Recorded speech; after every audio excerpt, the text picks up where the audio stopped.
বিষটা পিউরিফায়ারে চলেছিল, কিন্তু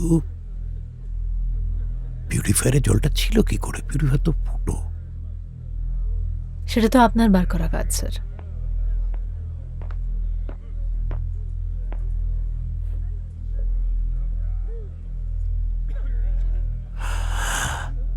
এই ইমনের সামনে অভিনয়টা কিন্তু ভালো হয়েছিল। সবটা অভিনয় ছিল না।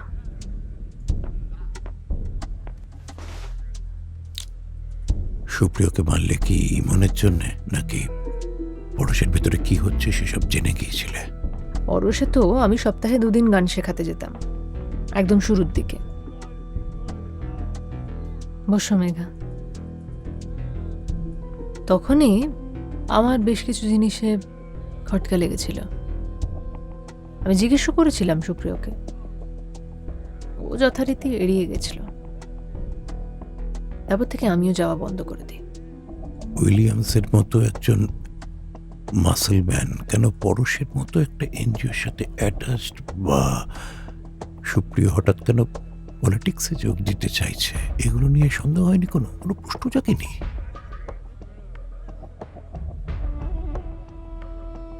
যখন অর্ণবের খুনের অ্যালিগেশনটা আমার উপর এসেছিল, আমি তো অ্যাকিউট ডিপ্রেশনে চলে গেছিলাম।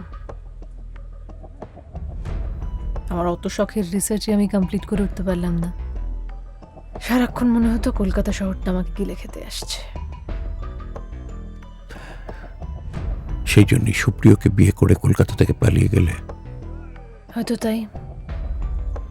তবে কি জানেন, আমার ওই কলেজ পড়াকালীন যেসব স্বপ্ন ছিল না, পৃথিবী বদলে দেব, ওইসব এথিক্স পলিটিক্সের কথা, সব বহুদিন হলো চুকে বুকে গেছে। এখন কোনো ক্রিটিক্যাল সিচুয়েশনে পড়লে আমি নিজেকে কি করে বাঁচাবো সেই হিসেবটা করতে থাকি। অর্ণবের ওই সময়টাতে আমি আমি কনসিভ করেছিলাম।